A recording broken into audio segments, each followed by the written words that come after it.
So paki-explain lang po kung ano pong ibig sabihin po nito pong latest na decree ho na nanggaling sa Vatican.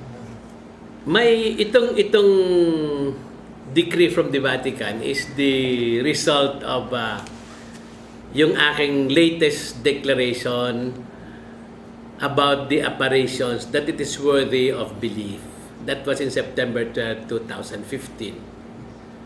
I have to admit that after that declaration, I was asked by the Congregation for the Doctrine of Faith to explain why I made that declaration, which is actually a second declaration as far as I'm concerned, because I already said that in 2009, affirming yung talagang proclamation of Archbishop Gabiola of 1992.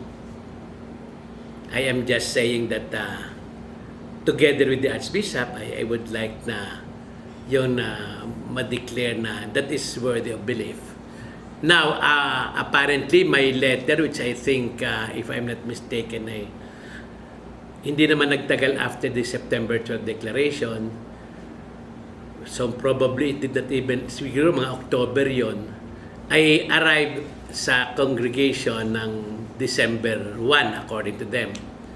And then, there is a response on December 11, which was brought to my attention informally only Saturday, last May 28th.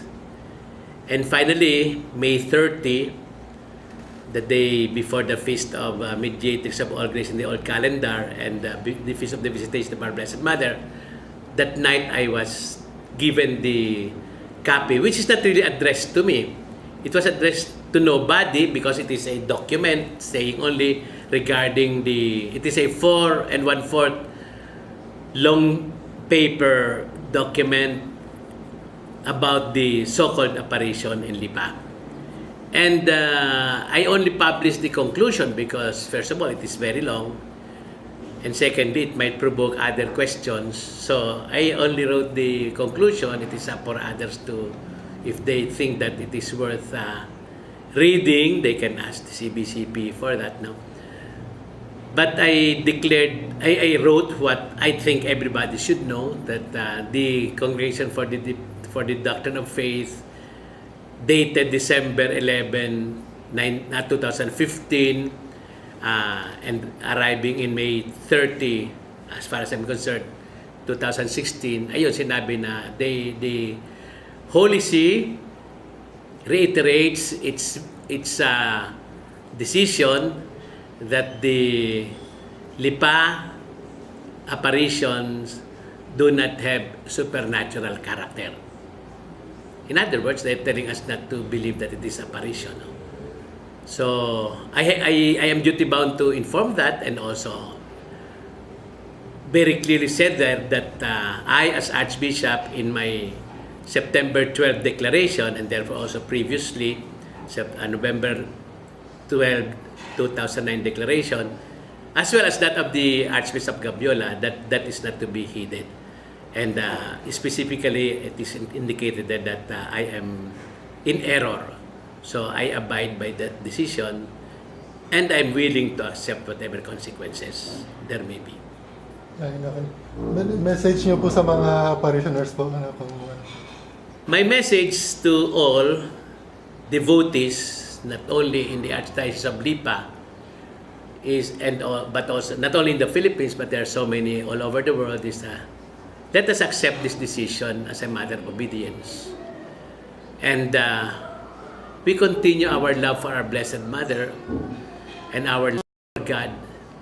It should not diminish at all. Apparitions or no apparition, we should love God and our Holy Mother and Holy Mother Church. And also, let us believe in the special love of God and our Blessed Mother for us Filipino people, whom I am very sure is called to, our people is called for greater things in the church and in the future of the Catholic faith. Especially, the Pope himself said 3 times at least in the Philippines in January 2015, and he repeated it in January 2016 during the 51st, the conclusion of the 51st International Eucharistic Congress, he said, "You Filipinos are the bearers of the joy of the good news to the people of Asia." And in January 2015, he said, "and probably the whole world." But in January 2016, he removed the word probably. So we have a mission.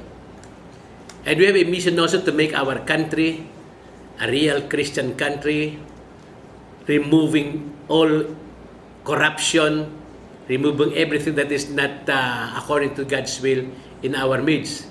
We must be a country that shows the whole world what it is to be followers of Christ.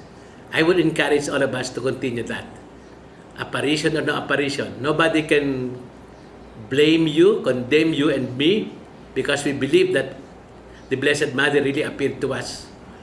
And I wish she will always encourage us in different ways. Even we feel her presence here.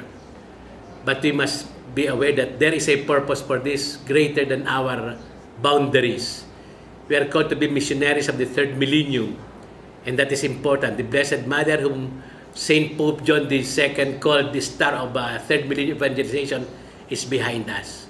So let us continue to be close to our Blessed Mother. Let us continue to have the same attachment to Jesus as she has. After all, she is our mother.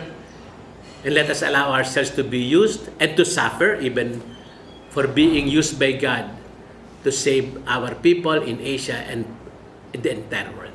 Okay. Some clarification.